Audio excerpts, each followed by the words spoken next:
চাচা আমাদের ভাড়াটা। তোমরা খাওয়া দাওয়া করে তারপরে যাবে। না চাচা, খাওয়া দাওয়া করবো না, আমাদের বাড়ি অনেক দূর, লেট হয়ে যাবে। আচ্ছা ঠিক আছে। চাচা আপনি মনে হয় ভুলে 500 টাকা বেশি দিয়েছেন। ওটা ভুলে দিইনি, আজ আমার একমাত্র মেয়ের বিয়ে, তাই খুশি হয়ে তোমাকে দিয়েছি। ঠিক আছে চাচা, আসি তাহলে। চাচা চাচা, সালমাকে বাড়িতে কোথাও খুঁজে পাওয়া যাচ্ছে না, ও মনে হয় অন্য কোনো ছেলের সাথে পালিয়ে গেছে। কি বলছিস তুই? চ চ চ।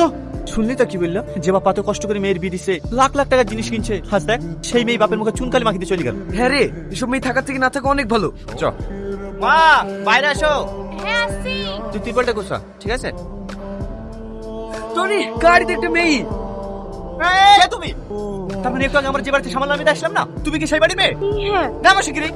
তোমার লজ্জা লাগে না বিয়ের আসে তুমি পালিয়ে আসবে? কি অসভ্য মেয়ে রে, এতক্ষণে মনে হয় বাপ মা খোঁজাখুঁজি শুরু করে দিয়েছে। এসব মেয়েদের জন্য না বাবা মার মান সম্মান ডুবে যায়। টনি, বাপের মেয়ে বাপের কাছে ফিরে দিয়ে আয়। আমি বাড়ি যাব না, আমি একজনকে ভালোবাসি, ওকে ছাড়া আমি বাঁচবো না, ওই জন্য আমি বাড়ি থেকে পালিয়ে এসেছি। যাকে ভালোবাসো তার সঙ্গে পালিয়ে যাবা? তুমি আমার গাড়ি থেকে বসছো?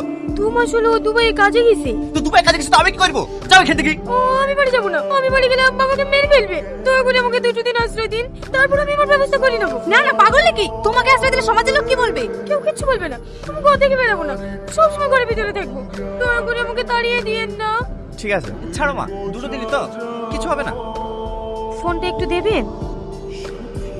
হ্যালো, আমি বাড়ি থেকে চলে এসেছি, একটা বাড়িতে আশ্রয় নিয়েছি, তুমি তাড়াতাড়ি বাড়ি আসো। এই তো 2 মাস হলো এসেছি, এর মধ্যে কি করে বাড়ি যাবো বলো? আমি ওসব কিছু জানিনি, তুমি তাড়াতাড়ি আসো। ঠিক আছে, আমি পরে দেখছি, রাখলাম। এই কি হলো? বুড়ি বুড়ি বুড়ি, কি হয়েছে? কি হলো? কি রে, কথা বল বুড়ি। ডাক্তার বাবু, কি হয়েছে ওর? ভয় পাওয়ার কোনো কারণ নেই, এটা খুশির খবর, ও মা হতে চলেছে। এই সময় এরকম একটু হয়, চিন্তার কোনো কারণ নেই। আসছি। আমার জন্য আপনাদের সবাইকে গ্রামের মানুষের কাছে অপমানিত হতে হলো। সবই যখন বুঝতে পারছো, তাহলে কেন আছো এই বাড়িতে? বেরিয়ে যাও এই বাড়ি থেকে। ঠিক আছে, আমাকে আজকে রাতটুকু সময় দিন, আমি সকালের মধ্যে সব সমস্যার সমাধান করে দেবো। কোথায় গেল?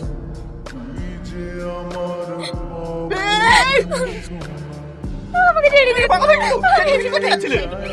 ছেড়ে। তোমার যদি মরার অত ইচ্ছা থাকে তাহলে বাড়ি থেকে পালিয়ে এসেছিলে কেন? ওখানে বসতে পারতে। ওটাই আবার বলছিল, এখন আমি কি করবো? আজ আপনার বাড়িতে আশ্রয় নিয়েছি বলে সমাজের লোক আপনাকে খারাপ পাচ্ছে, যাকে ভালোবেসে বাড়ি চাইলাম সেও আমাকে ইগনোর করছে। আপনার কাছে যে ফিরে যাবো সে মুখটুকু আমার নাই। তাহলে আপনিই বলেন, আমার কি মরা ছাড়া আর কোনো উপায় আছে? সন্তানের জন্য তোমাকে বাঁচতে হবে। আর হ্যাঁ, তুমি আমার বাড়িতে থাকবা, সমাজের লোক কে কি বললো না বললো সেটা তোমাকে দেখতে হবে না, সেটা আমি দেখে নেবো। চলো বাড়ি চলো।